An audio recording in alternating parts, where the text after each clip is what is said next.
Rádio Rio de Janeiro, a emissora da fraternidade, passa a apresentar Luz na Penumbra, programa que leva ao seu coração a mensagem da doutrina espírita.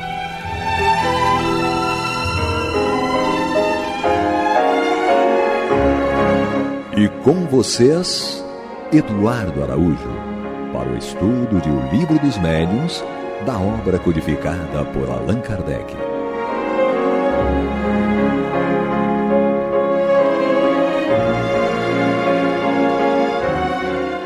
Olá, prezados amigos da Rádio Rio de Janeiro, sejam todos muito bem-vindos. Está entrando no ar o programa Luz na Penumbra, com o estudo do Livro dos Médiuns de Allan Kardec, comigo Eduardo Araújo, com ela Maria de Fátima Miranda. Que Jesus nos conduza.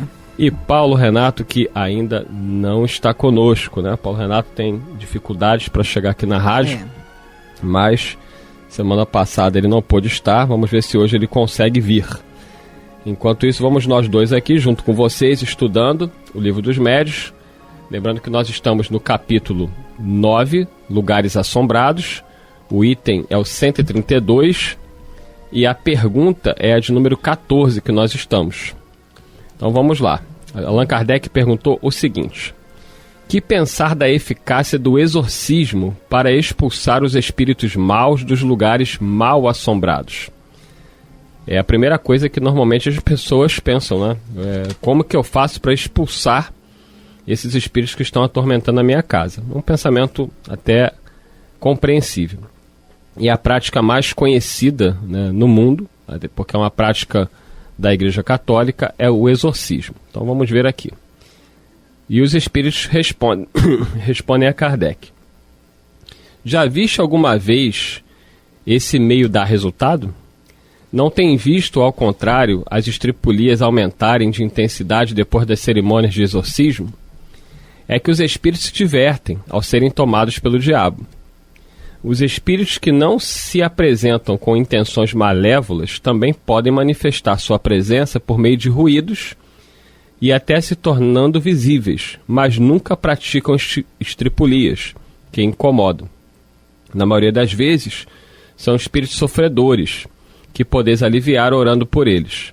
De outras vezes, são espíritos benfazejos, que desejam provar a sua presença junto de vós, ou então espíritos levianos, que querem brincar. Como quase sempre os que perturbam o repouso são espíritos que se divertem, o que melhor se tem a fazer é rir do que eles fazem. Logo se cansarão, quando perceberem que não conseguem amedrontar, nem impacientar ninguém.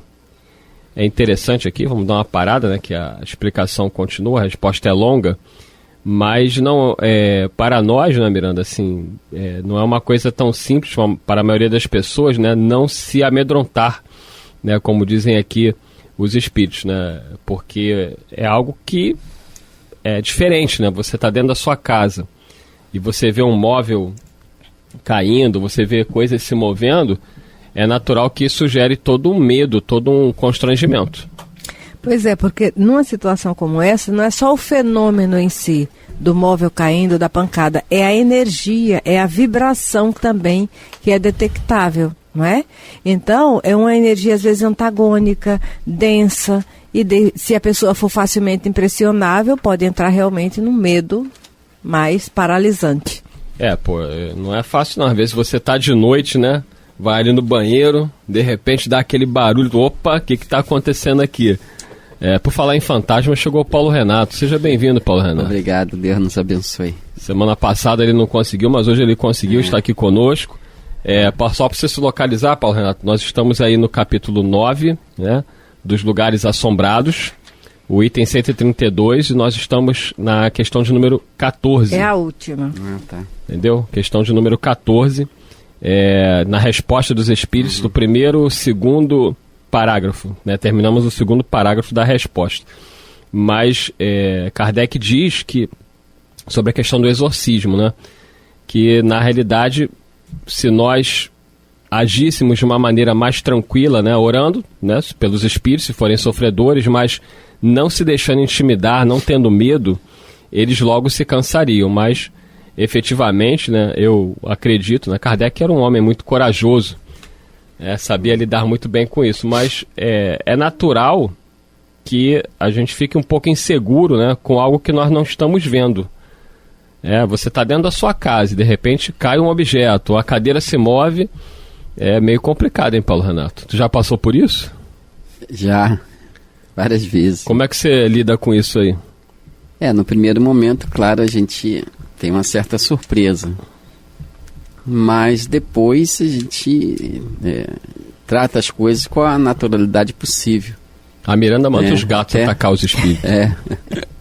É bom, deve ser bom. Os gatos que defendem ela. Na rua eu tenho muito isso, normalmente no meio da rua, né? Espíritos que vêm correndo, você sente que ele está correndo de alguma coisa, corre e para do seu lado assim, ofegante, né? E vai te acompanhando até um determinado momento. Mas porque ele percebeu que você ouviu. Eu acho que sim. Que eu já vi algum relato de espíritos, eu não tenho evidência, então, mas certa vez eu estava atendendo na casa espírita, uma senhora entrou desesperada. E aí eu falei, mano, o que está acontecendo? Calma. Aí ela falava assim, pede para ele parar de falar comigo. Aí botava a mão no ouvido, eu falei, mas eu não estou vendo ninguém, minha senhora. Ela, não, mas ele está atrás de mim. Aí depois, eu levei ela para a sala de reunião mediúnica, e o espírito, eu fui falando com ele através dela. Né? Eu perguntava a ela o que ele estava dizendo, e na verdade ele estava tentando explicar que ele estava pedindo ajuda. Isso. Ele tinha percebido que ela conseguia registrar a presença dele. Isso, é o registro. E aí eu fui falando com ele, né, através dela, falou, ele tá me ouvindo? Ela falou, ele disse que tá. Aí eu fui explicando para ele, olha, você já chegou aqui na casa, vai ser atendido, vai ser amparado, a moça tá assustada, pode deixar ela tranquila.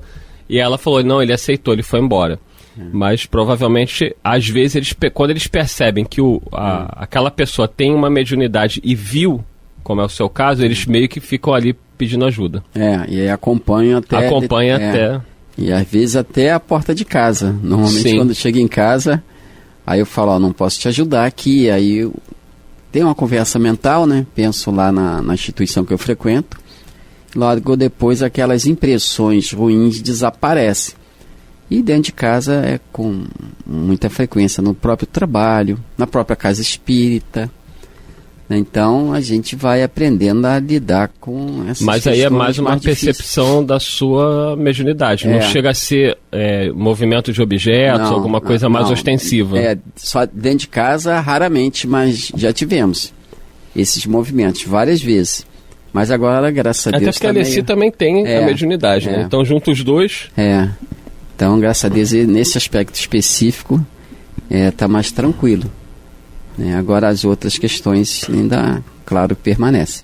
Bem, eu agradeço a Jesus de não ver nada, né? E ninguém mexer em nada lá em casa, porque eu ia ficar com um pouquinho de medo. Porque assim, você imagina, eu tenho uma amiga que ela falou que ela estava deitada na cama, aí ela sozinha em casa, né?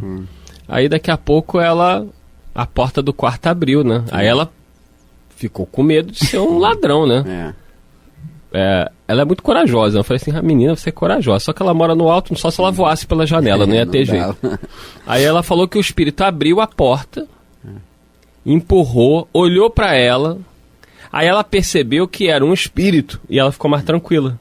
Porque ela pensou, bem, não é encarnado, não vai me matar aqui e tal. E aí eu falei, o que tu fez? Ela falou, fiz uma oração. Né? Fiquei tranquilo, eu falei, menina, parabéns, poxa, eu não sei se eu ia sair pela janela com grade e tudo.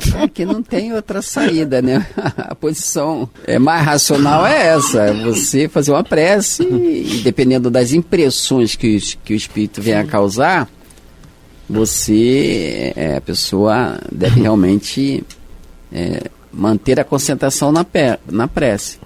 Mas se passar daquele primeiro susto inicial, natural, para perceber que não é um espírito que deseja mal, a tendência é você ficar naturalmente mais calmo. E depois logo depois para de ver. Ele está por ali, mas por algum motivo você não vê mais. É na hora a gente ter a confiança que a gente tem os nossos protetores, né?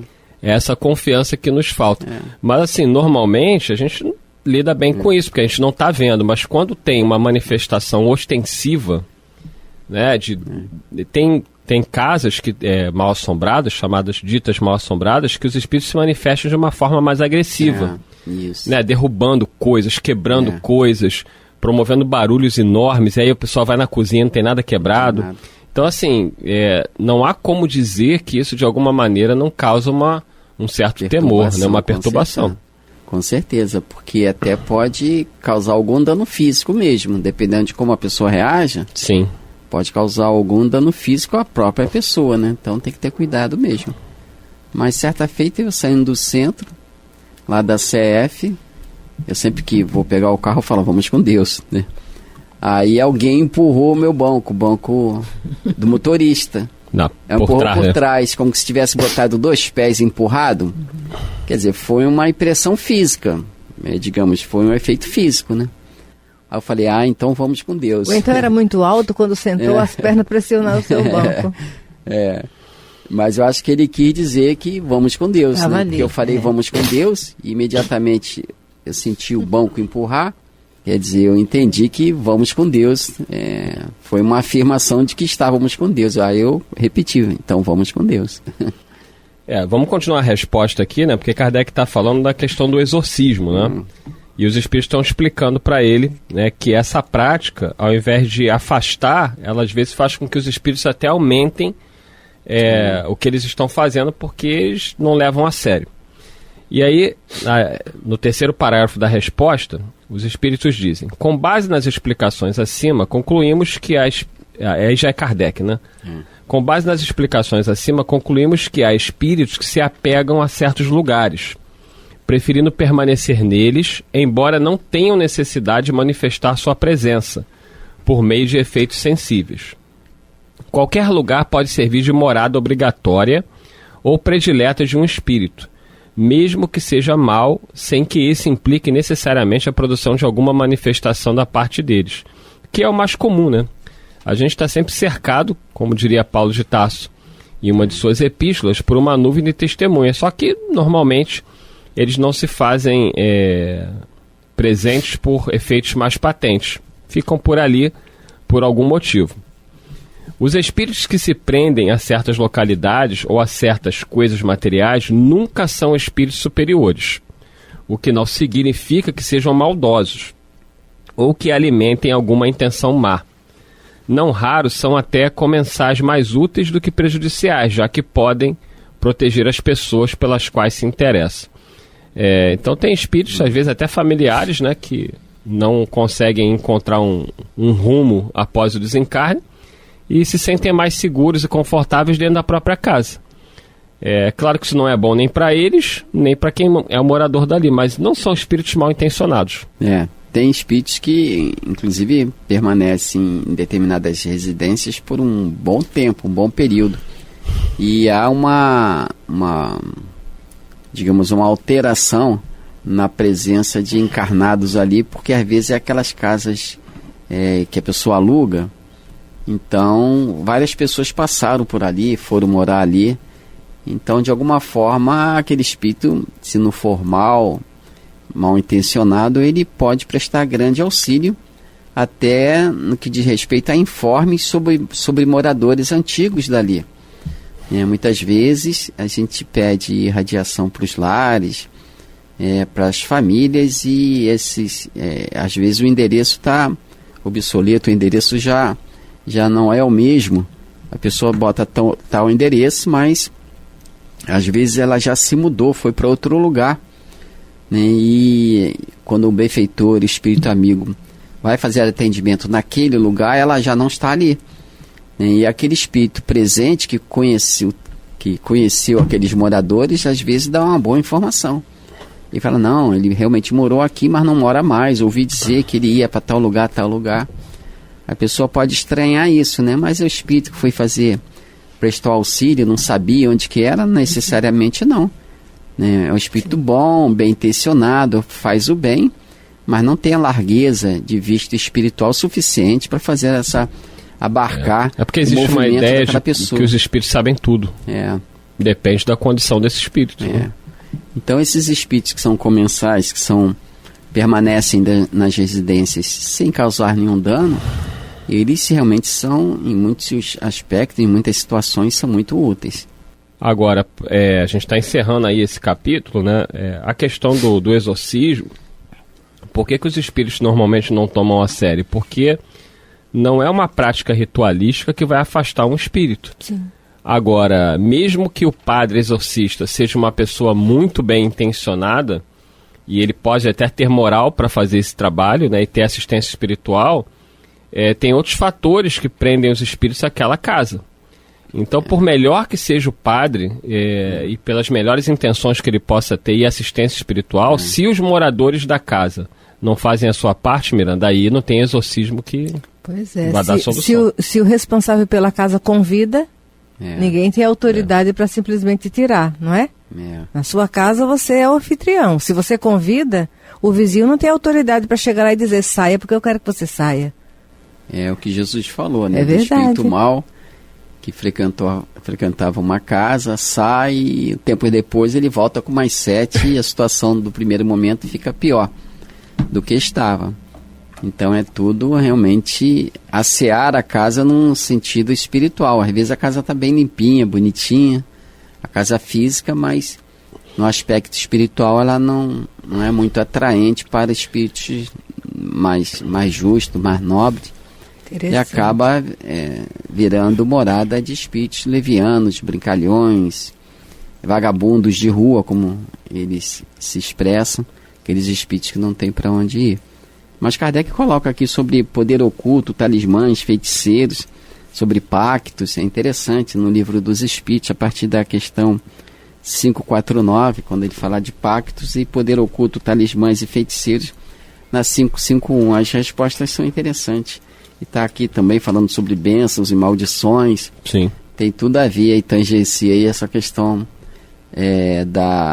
do exorcismo, né? Porque muitas vezes a pessoa lança, entre aspas, a maldição para outro, e essa maldição tem a ver com esse pacto que Kardec coloca, e estabelecido esse pacto com os espíritos, eles vão procurar cumprir as tarefas para as quais ele foi contratado, né? E vai permanecer naquele local até determinação superior aí de Deus, né? Até que ele não possa mais ficar por determinação superior, mas enquanto for permitido, por algum motivo aí de lição específica, ele fica naquele lar ali para, digamos assim, ser fiel ao contrato que estabeleceu com a pessoa encarnada. E aí, nesse sentido, não adianta fazer exorcismo. Pois é. Porque para ele aquilo é só um ritual, um jogo de palavras, de cenas, que nada o afeta.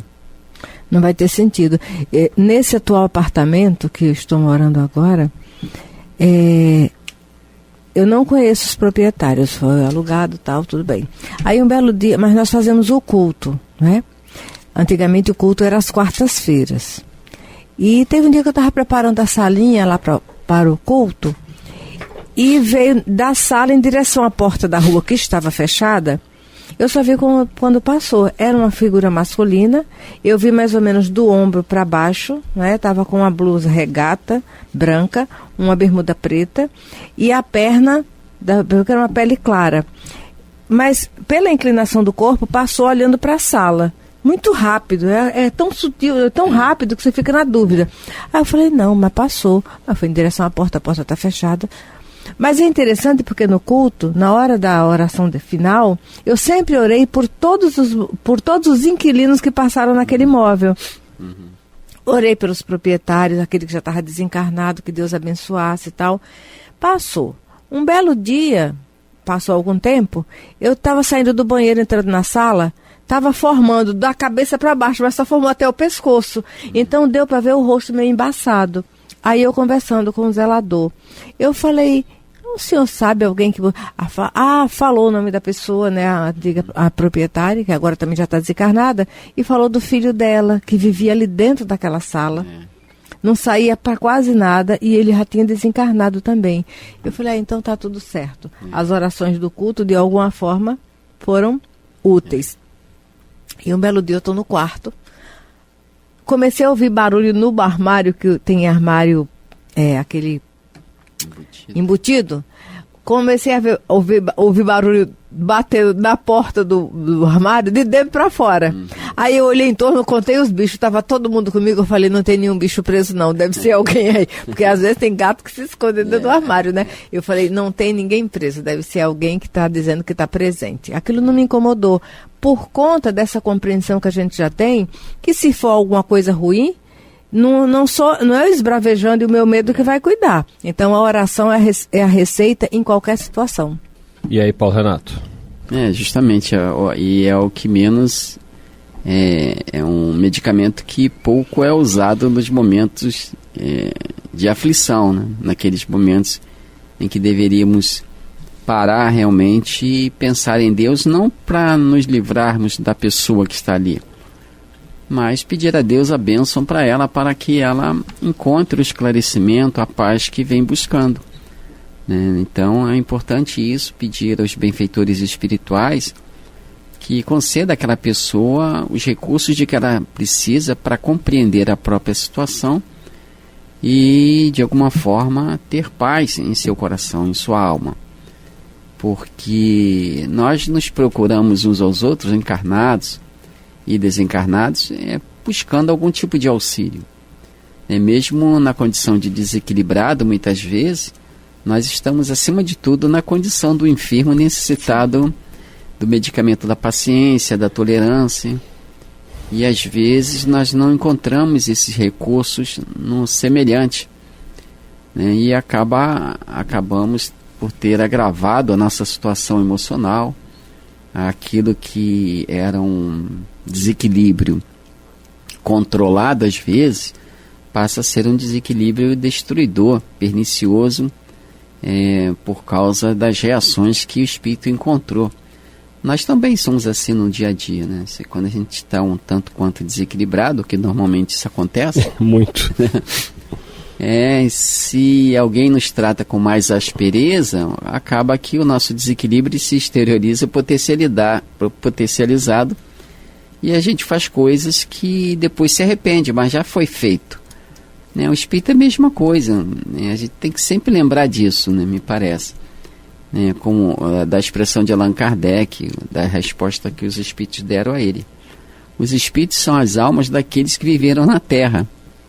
São pessoas como nós, como qualquer um de nós, com as suas dificuldades, com as suas predileções, com os seus preconceitos, com a sua cultura. Então são pessoas que estão no nosso convívio como qualquer outra. Quem pega transporte público, de alguma forma, está em convivência com uma série de pessoas que ele nunca viu na vida, mas em dado momento está interagindo com ela. No trem tem muito isso, as pessoas, o trem é muito cheio, as pessoas falam alto, o telefone está alto, fala de coisas particulares. No trem, então, quem está ali próximo sabe de tudo que está acontecendo naquela vida.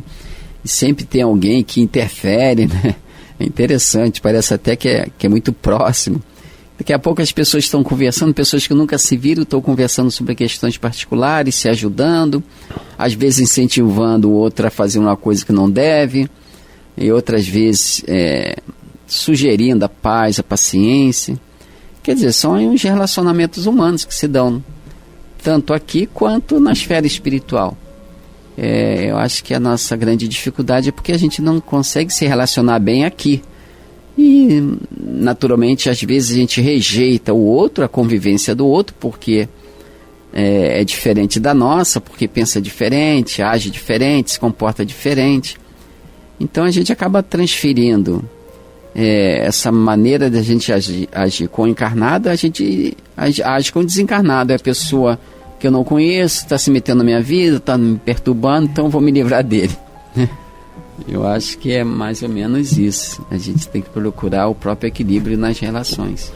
É isso aí. Dito isso, nós chegamos ao final do programa. Semana que vem já vamos adentrar no capítulo 10, que se trata aí da natureza das comunicações.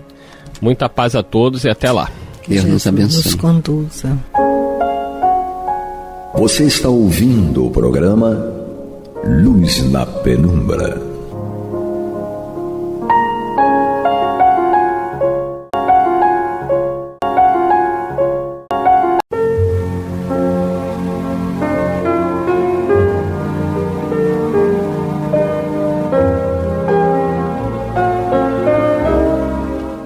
Rádio Rio de Janeiro está levando ao seu lar e ao seu coração a mensagem consoladora da doutrina espírita, através do programa Luz na Penumbra.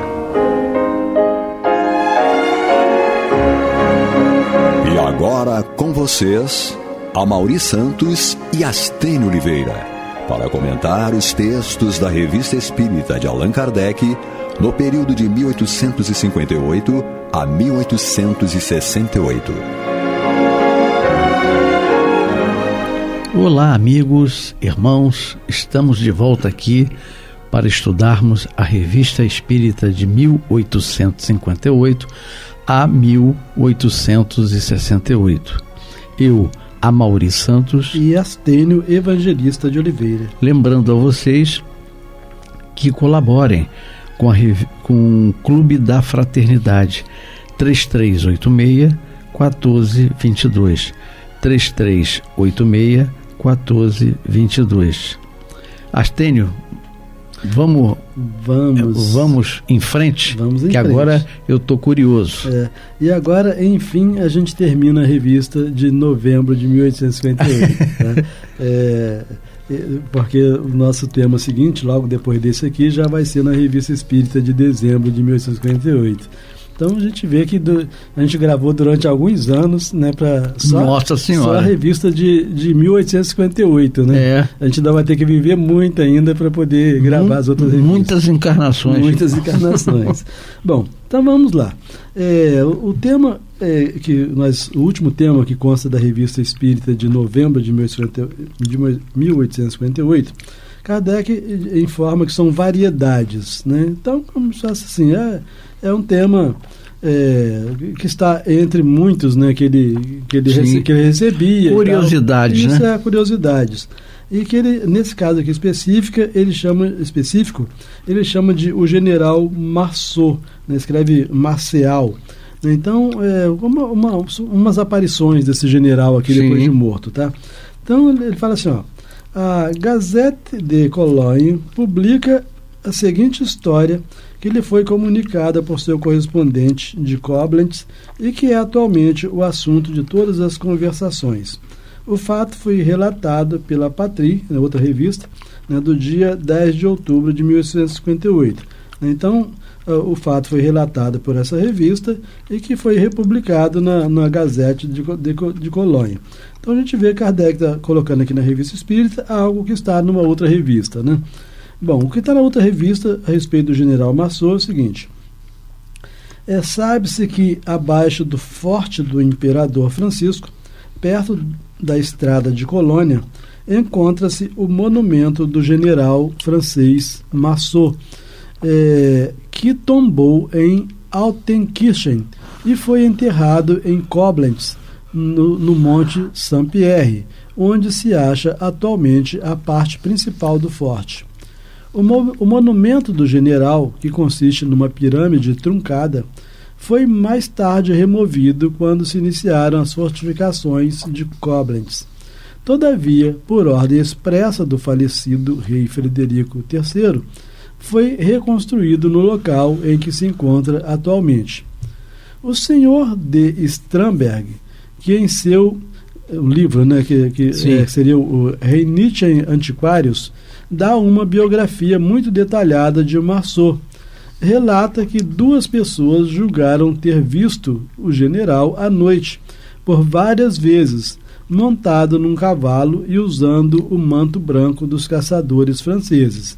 Então, várias vezes, pessoas diferentes viram o tal general Marceau, né, que aquele monumento era em homenagem a ele, e ele ali montando guarda do monumento, né? Ainda andando, montado num cavalo branco e daí por diante. Bom, desde algum tempo já se dizia em Koblenz que Marceau abandonava o túmulo e muitas vezes garantiam tê-lo visto. Há alguns dias, um soldado, estando de sentinela no Monte Saint-Pierre, em Petersburgo, viu surgir em sua direção um cavaleiro branco, montado num cavalo igualmente branco. gritou: quem vem aí? Então o soldado era médium vidente. E é interessante que hoje em dia, com essa facilidade aí das redes sociais, de vez em quando a gente está vendo uns videntes aí, né? O segurança que está vendo a mulher andando lá por dentro do escritório e tal, a mulher já tinha morrido há não sei quantos anos, isso mesmo. E ele conversa com ela, né? Exatamente. Então assim, gritou: quem vem aí? Não tendo obtido resposta a 3 interpelações, atirou no desconhecido, que caiu sem sentidos, né? Então é estranho isso, né? Porque o desconhecido teria caído sem sentidos, né? Se ele era morto, né? Não fazia muito sentido, a não ser que a bala atravessava ele, né? A não ser que tenha caído por querer cair, né? Bom, ao ouvir o estampido, uma patrulha acorreu ao local e encontrou a sentinela desmaiada. Então, na verdade, não é que a sentinela tenha sido vítima do estampido. Ela foi vítima do susto, né? Então, do medo. E aí desmaiou. Deu o tiro e desmaiou, né? Então, ao ouvir o estampido, uma patrulha acorreu ao local e encontrou a sentinela desmaiada. Levada ao hospital, onde ficou gravemente doente, pôde, entretanto, relatar o que vira. Outra versão garante que o soldado morreu em consequência da aventura. Eis a anedota, tal qual pode ser constatada por toda a cidade de Koblenz. Quer dizer, é nada assim significativo, mas mostrando que tinha uma figura que era vista por várias pessoas, né, durante a noite, né? Então não era assim médios, videntes, mas é aquelas visões que de vez em quando a pessoa tem, né? E acontece no escuro, né? Acontece no escuro. E assim terminamos a Revista Espírita de novembro de 1858 e vamos iniciar a Revista Espírita de dezembro de 1858. Tá? E a Revista Espírita de 1858 começa com um tema que de algum modo tem a ver com o caso anterior do general Marceau, porque o tema são aparições, né? Então o que acontecia lá com o general eram as aparições dele à noite para algumas pessoas. Bom, a respeito das aparições, Kardec nos fala o seguinte: o fenômeno das aparições apresenta-se hoje sob um aspecto de certo modo novo, projetando viva luz sobre os mistérios da vida de além-túmulo. Antes de abordar os estranhos fatos que vamos relatar, julgamos de nosso dever repetir a explicação que foi dada e completá-la. Então, a explicação que Kardec foi dada anteriormente, né?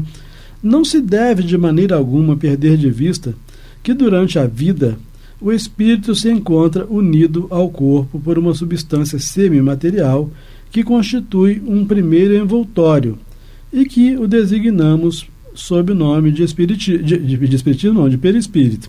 Então, Kardec está só esclarecendo aqui algo que já ensinou várias vezes, que durante a nossa encarnação nós não temos apenas o envoltório mais grosseiro, o envoltório físico. Nós, como espíritos, enquanto estamos encarnados, temos pelo menos 2 envoltórios, né, que são o envoltório perispiritual e o envoltório físico. Tem, pois, o espírito 2 envoltórios, um grosseiro, pesado e destrutível, o corpo, e outro etéreo, vaporoso e indestrutível, o perispírito. A morte nada mais é que a destruição do envoltório grosseiro, é a roupa usada que deixamos. O envoltório semimaterial persiste, constituindo, por assim dizer, um novo corpo para o espírito. Então Kardec dá aqui uma aula rapidamente sobre o perispírito, o papel dele. Exatamente. E qual a finalidade dele após a morte, né? Bom, essa matéria eterizada, é bom que notemos, absolutamente não é a alma, é apenas o seu primeiro envoltório. Então, quando o vidente ele vê um espírito, ele não está, na verdade, vendo um espírito, ele está vendo o perispírito do espírito, né? Ele está vendo o envoltório do espírito. A natureza íntima dessa substância ainda não é perfeitamente conhecida. Então, não era ao tempo de Kardec e não é ainda hoje, né? E até hoje, né? Ainda hoje não se conhece a natureza íntima. A natureza íntima dessa substância ainda não é perfeitamente conhecida, mas a observação nos colocou no caminho de algumas de suas propriedades.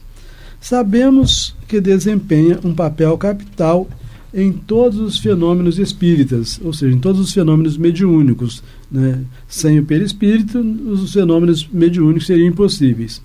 Após a morte, é o agente intermediário entre o espírito e a matéria, assim como o corpo durante a vida. Por aí se explica uma porção de problemas até então insolúveis. Veremos em artigo subsequente o papel que ele representa nas sensações dos espíritos. Então, o Kardec vai informar mais à frente o papel do perispírito nas sensações dos espíritos. Então, se o espírito sente calor, se sente frio, né? Sensações de maneira geral. As sensações. A descoberta do perispírito, portanto, se assim nos podemos expressar, permitiu que a ciência espírita desse um passo enorme e entrasse numa via inteiramente nova. Mas, direis, não será esse perispírito uma criação fantástica da imaginação?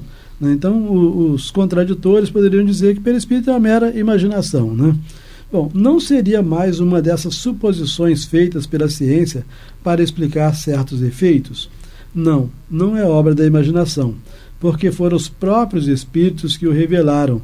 Então não foram os homens que criaram, não, os espíritos é que falaram sobre o perispírito. Então não é obra da imaginação, porque foram os próprios espíritos que o revelaram. Não se trata de ideia fantástica, desde que pode ser constatado pelos sentidos e ser visto e tocado. Então é interessante, porque o perispírito, em determinadas condições, ele pode ser tocado por nós, né? É palpável. Exatamente. Né? Então, ser visto e tocado. A coisa existe, apenas o termo é nosso. Necessitamos, então, quem criou o termo perispírito foi Kardec, mas a coisa que ele chama de perispírito existe e foi revelado pelos espíritos, né? Então, a coisa existe, apenas o termo é nosso.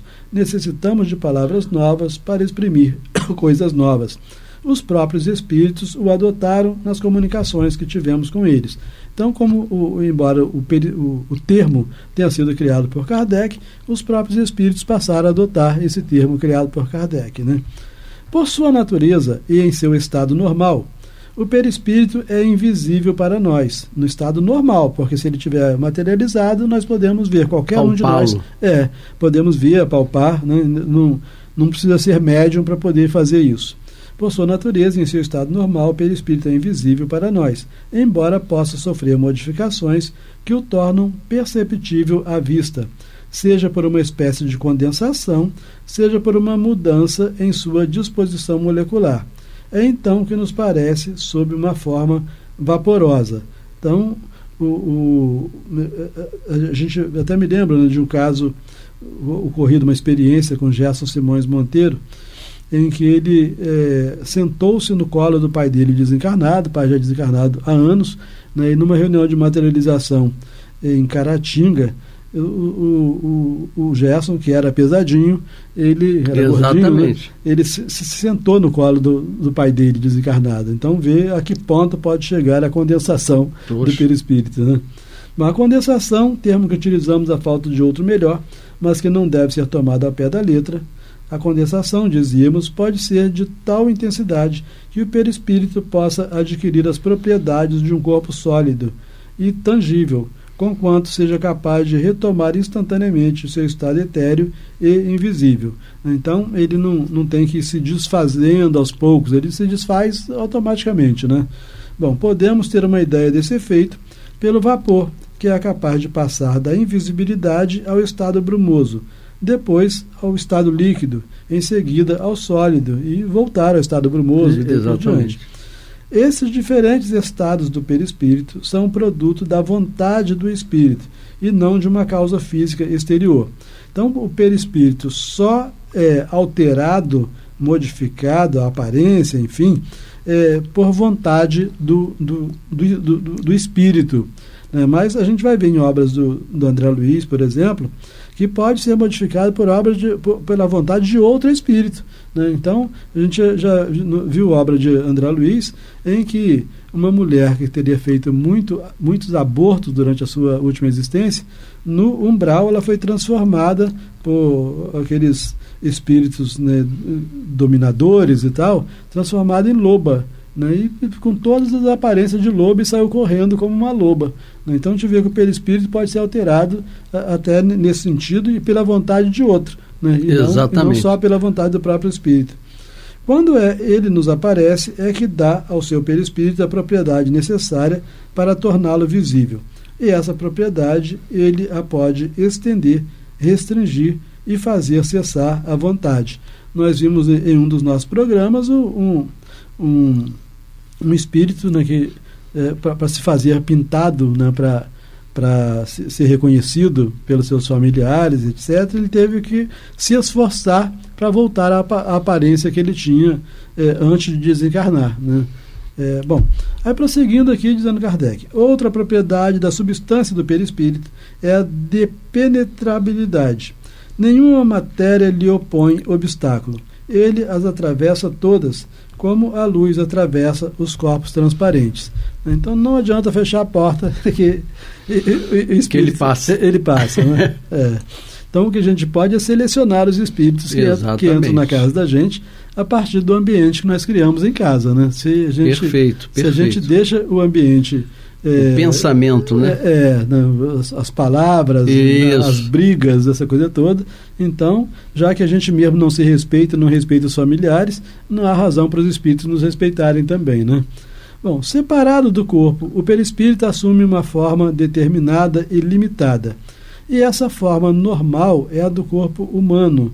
Então, a forma normal do perispírito é a forma do corpo humano, embora não seja constante. O espírito pode dar-lhe à vontade as mais variadas aparências, mesmo a de um animal. Então, viu aqui o caso da loba lá do André Luiz? Né? Então, Kardec já sabia disso aqui já, né? Então, o espírito pode dar-lhe à vontade as mais variadas aparências, mesmo a de um animal ou de uma chama. Aliás, concebe-se isso muito facilmente. Não vemos homens que imprimem ao rosto as mais diversas expressões, imitando a ponto de nos enganarem a voz e as expressões de outras pessoas parecerem corcundas, coxos, etc. Então, o nosso próprio corpo, né, que é difícil manobra, a gente consegue fazer uma série de alterações nele, né? Exatamente. Bom, quem na rua reconheceria certos atores que só são vistos caracterizados no palco? Se, portanto, o homem pode assim dar ao seu corpo material e rígido aparências tão contrárias, com mais forte razão o espírito poderá fazê-lo com um envoltório eminentemente flexível e que se pode prestar a todos os caprichos da vontade. Então, Kardec deixando muito claro que o espírito tem grande facilidade em atuar sobre o seu envoltório, né, e dar ao envoltório as mais diversas formas, aparências e depois diante. Inclusive, tem informação, não me lembro em qual dos livros espírita agora, mas desses psicografados por Chico Xavier, a informação de que aquele menino que 2000 e tantos anos atrás, né, o Cristo colocou a mão na cabeça dele naquele episódio do deixai vir as minhas criancinhas, né, então quando as crianças entraram para estar com Jesus, Jesus colocou a mão na cabeça de um menino. Diz que aquele espírito, embora seja um grande espírito altamente evoluído, todas as vezes que ele retorna ao mundo espiritual, ele retoma aquele de criança, aquele jeito dele, aquele corpo que ele tinha quando Jesus colocou a mão na cabeça dele. Para ser identificado. Né? Não só para ser identificado, ele mesmo fica extremamente feliz com o ato de o criador do planeta, o arquiteto do planeta, ter colocado a mão na cabeça dele. Exatamente. Né? Então, sempre que ele não está no mundo físico, ele retorna ao mundo espiritual, ele retoma aquela característica. Então, com toda a sabedoria dos seus conhecimentos e tal, mas aparecendo sempre com aquela forma que ele tinha quando ele era aquela criança que Jesus colocou a mão na cabeça dele. Bom, nosso tempo vai avançando, deixa eu ver se eu prossigo com mais um parágrafo aqui. Nós estamos estudando a revista de dezembro de 1858 sobre as aparições. Os espíritos, pois, geralmente nos aparecem sob a forma humana, em seu estado normal. Essa forma não tem nada de bem característico, nada que os distinga uns dos outros de uma maneira muito nítida. Nos espíritos bons, ela é ordinariamente bela e regular.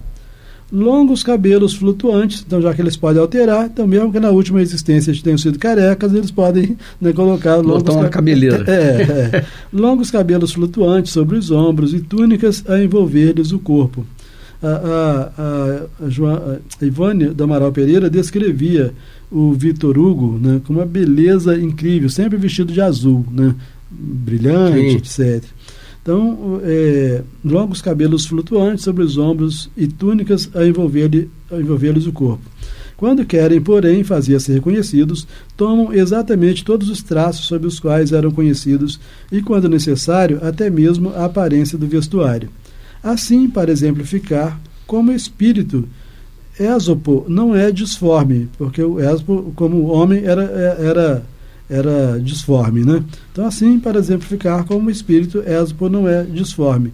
Mas se for evocado como Ésopo, ainda que tivesse tido várias existências posteriores, apareceria feio e corcunda, com a indumentária tradicional.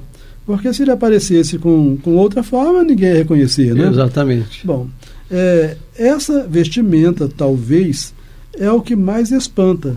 Porém, se considerarmos que faz parte integrante do envoltório semimaterial, realmente essa questão da vestimenta dos espíritos é algo que a gente não entende bem até hoje, né? Mas o Kardec dá esse bizu aqui importante. Ele fala assim, essa vestimenta, talvez, é o que mais espanta. Porém, se considerarmos que faz parte integrante do envoltório semimaterial, e da vestimenta fazendo parte integrante do envoltório.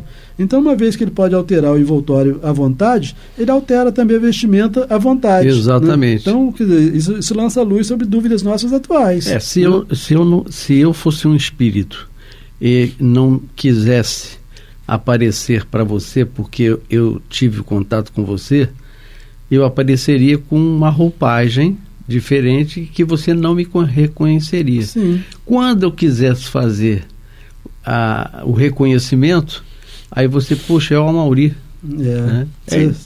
Seria trocar a aparência, a roupa. Exatamente. Agora, o que eu achei interessante aqui foi Kardec dar essa explicação de como o espírito cria sua própria roupa, né? Exatamente. E aí, espírito só tem vantagem, em princípio só tem vantagem, né? Não precisa nem ir na loja comprar roupa, né? Bom, então, porém, se considerarmos que faz parte integrante do envoltório semimaterial, concebe-se que o espírito possa dar a esse envoltório a aparência de tal ou qual vestuário, como a de tal ou qual fisionomia, né? Perfeito. Então, super interessante. Nosso momento, nosso tempo está terminando, mas deixa eu avançar um pouquinho aqui no nosso próximo programa, a gente volta no início do parágrafo. Tá? Então, ele prossegue dizendo o seguinte: tanto podem os espíritos aparecer em sonho como em estado de vigília. Estado de vigília quando nós estamos acordados, né? Tanto podem os espíritos aparecer em sonho como em estado de vigília. As aparições em estado de vigília não são raras nem novas, sempre existiram em todos os tempos, e a história as registra em grande número. Mas, sem retroceder tanto, hoje essas visões são bastante frequentes e muita gente, num primeiro instante, tomou-as por alucinações. São frequentes, sobretudo, nos casos de morte de pessoas ausentes que vêm visitar seus parentes ou amigos. Então, parece que é muito frequente o espírito, quando deixa o corpo físico, ir direto visitar parentes, amigos, etc., como se estivesse querendo informar, olha, estou indo embora, tchau, tchau. É verdade. Uhum. Eu mesmo tenho fatos, você também deve ter, de pessoas que você conviveu, foram muito queridas, e que quando partiram para o mundo espiritual, em um determinado momento, sem que você esteja pensando nela, você sonha, para que ela diga que está bem, que está equilibrada. Uhum. Então você fica até em paz. E às vezes nem sonha, visão mesmo, né? Exatamente. Você plenamente acordado, vê a pessoa em vigília, né? Em vigília, Bom, mas aí o nosso tempo acabou mais uma vez, a gente prossegue no próximo programa. Então tá bem, Astênio. Terminamos mais um capítulo, né? E é interessante, né? Da Revista Espírita de 1859, 1858 a 1868. Eu, Amauri Santos e Astênio Evangelista de Oliveira. Lembrando, meus amigos, que colaborem com o Clube da Fraternidade. 3386-1422. Muita paz.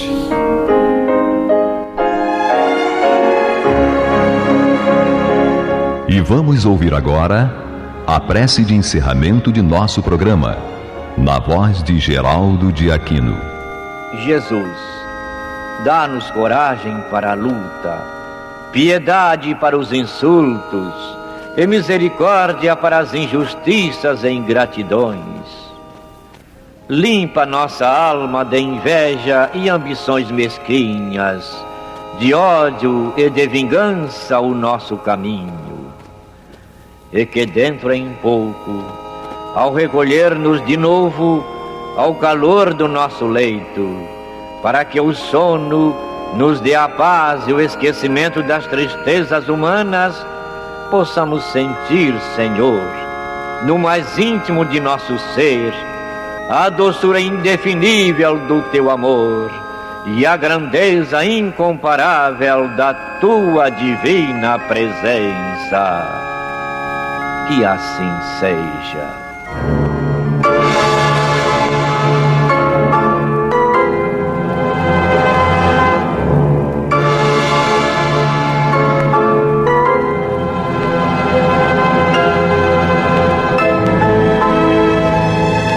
Acabamos de apresentar o programa Luz na Penumbra, que voltará a ser apresentado amanhã às 21 horas nesta emissora.